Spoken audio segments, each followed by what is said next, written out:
Assalamualaikum and hi semua, welcome back to Makmal Kita channel edisi Beta Passion. Perkongsian kali ini adalah berkenaan 7 kesalahan breeder yang baru-baru nak berjinak dalam mainkan laga ni. Ni 7 kesalahan ni dulu-dulu pun saya pun pernah buat juga. Jadi supaya korang yang baru nak mainkan ni tidak gagal, jom kita semak video.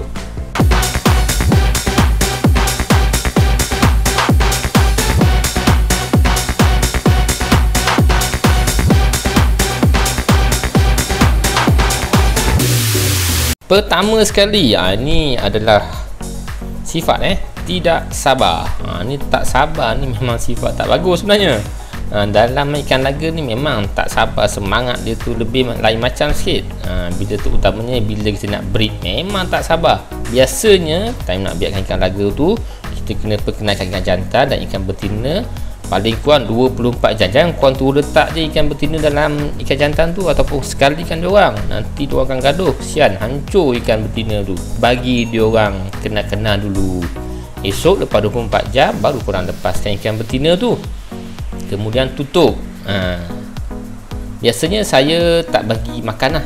Bila saya beri ikan laga ni, saya tak akan bagi makan. Mungkin dalam 2-3 hari kan, saya tak akan bagi makan. Risau pula kan, dia makan anak ke makan telur ke nanti. Jadi biasanya saya tak bagi makan, dia orang akan puasa lah. Tapi sebelum tu memang kena pam betul-betul lah ikan laga ni. Memang kena bagi makanan yang terbaik untuk induk kita ni, jantan dan betina tu. Lepas tu dia tak sabar-sabar nak tengok ikan tu bertelur. Dia tengok sikit-sikit nak buka, sikit-sikit nak buka kan. Tempat pembiakan tu lah, tempat yang korang beri ikan tu kan. Suka sikit-sikit selak, sikit selak. Ikan baru nak bergulung ni dah buka, kesian ikan tu. Daripada nak bergulung, hilang mood dia, tak jadi nak mengawal. Jadi tak perlu, korang jangan buka-buka selalu. So biasanya kita letak 1 hari. Lepas dah campurkan ikan jantan dan ikan betina tu, kita tunggu dalam 2 ke 3 hari buka sekali. Saya buka petang, kalau tak ada telur tutup, tak payah buka lagi. Tengok hari ketiga pula. Kalau hari ketiga pun tak jadi, kita biarkan dia dalam lebih kurang 1 minggu. Kalau 1 minggu tak jadi, korang kena asingkan. So jangan jangan selalu sepondeng ikan, tak bagus, kesian ikan tu, dia pun malu juga. Bila dah bertelur, tak payah nak cek pula. Sikit buka, dah menetas ke belum, tak perlu cek pun. Ikan tu bila sampai masa dia dalam 2 ke 3 hari, dia dah menetas. Korang jangan risau. Nanti kalau kita selalu buka, ikan ni jadi stres tau. Dia rasa macam terancam. Bila dia dah terancam, mulalah dia buat hal, dia akan makan telur tu. Sia-sialah usaha kita selama ni pam ikan baik-baik. Bila dah bertelur, habis telur tu disapu oleh si jantan tu. So korang jangan kacau sifat tak sabar ni buang. Jangan kacau ikan masa mengawan. Okey, yang kedua adalah pemilihan induk. So ikan ni dia biasa je lah, yang saya dengar ada 2 kategori. Satu show grade, satu breeder grade. So untuk breeding ni kita pakai yang breeder grade. Show grade ni dia kena ikut spek-spek yang cantik tu lah kan. Yang breeder grade ni, contoh saya tanya ada satu orang ni yang pakar dalam main blue rim. Jadi tak semestinya induk jantan dan betina dia mempunyai rim yang cantik. Jantan dan betina tak perlu. Badan dia ada kotor pun tak apa. Jantan kotor ke, betina ada kotor ke, nanti dia akan hasilkan 10% lebih kurang anak-anak yang mempunyai rim yang cantik, kualiti yang cantik. So tak semestinya ikan yang cantik ni dia akan menghasilkan anak yang cantik. Kemudian dari segi pemilihan umur, sebelum ni korang boleh tengok video saya akan start breed ikan betina ataupun jantan tu bermula umur 3,5 bulan dan ke atas. Jangan terlalu muda 3,5 bulan ni pun dah kira muda. Tapi biasanya 3,5 bulan ikan dah besar-besar, M ke arah L tu, ikan yang saya besar ni saya akan pakai untuk breed. Kalau 3,5 bulan ikan ni masih kecil, masih dalam saiz junior, korang jangan pakai.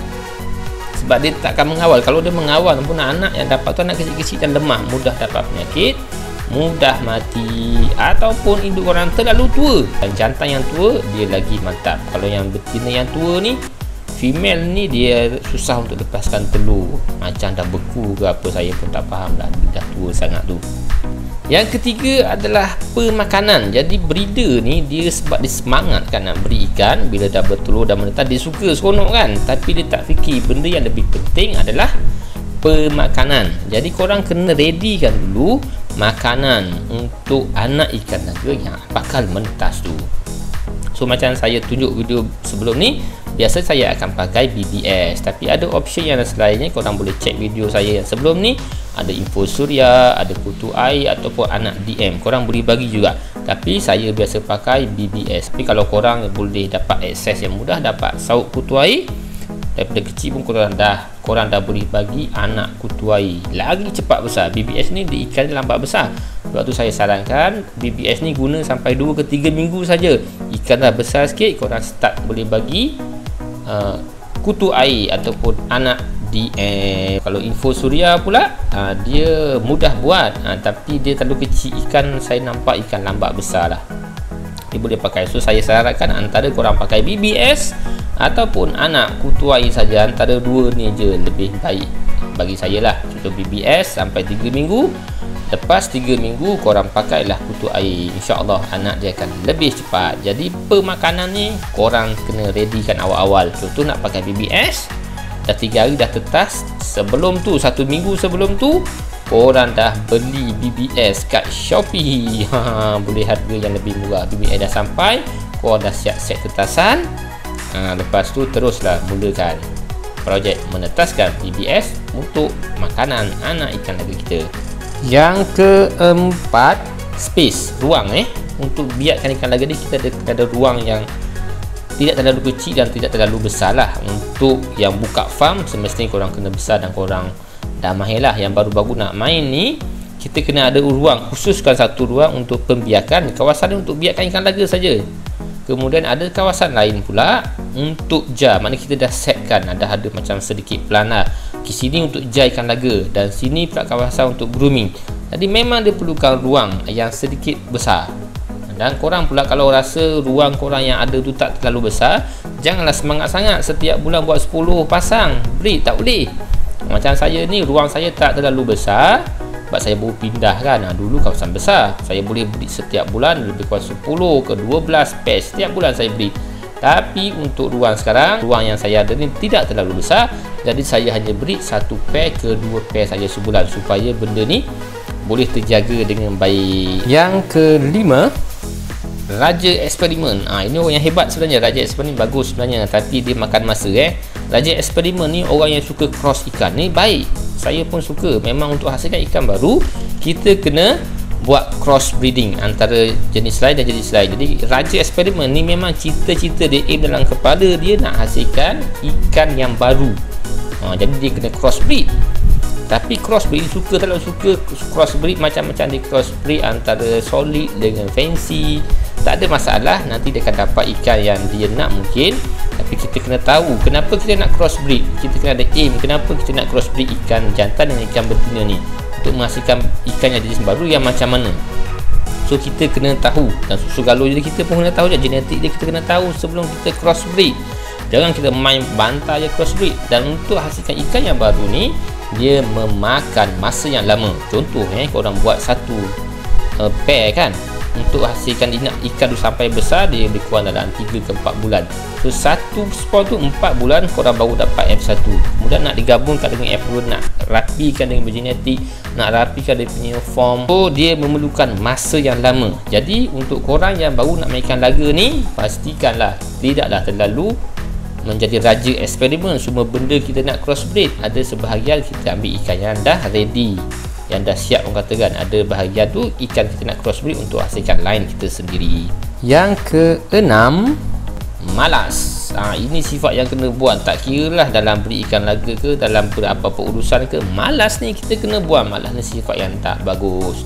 Jadi kerja seorang breeder ni, orang kena set dalam mental korang, dia bukan kerja yang mudah. Kita kena jadi orang yang rajin. Sebab untuk buat ikan laga ni, dia banyak kerja. Dia memerlukan tenaga, dia perlu melahirkan masa, dan dia memerlukan banyak perkara. So bila kita dah nak buat ikan laga, kita nak jaga ikan tu, nak jaga kebersihan air. Bila korang kena spawn kotor, korang kena sedut kotoran dia. Boleh cara macam mana saya nak bersihkan kita punya growing tank tu, macam mana kita nak bersihkan air dalam tu. So bila korang dah jar, korang kena pastikan air dalam jaring tu bersih, perlukan tenaga dan masa, dan kadang-kadang memang memenatkan. Jadi untuk breeder ni janganlah strict korang bantai 1 minggu kerja tak berhenti.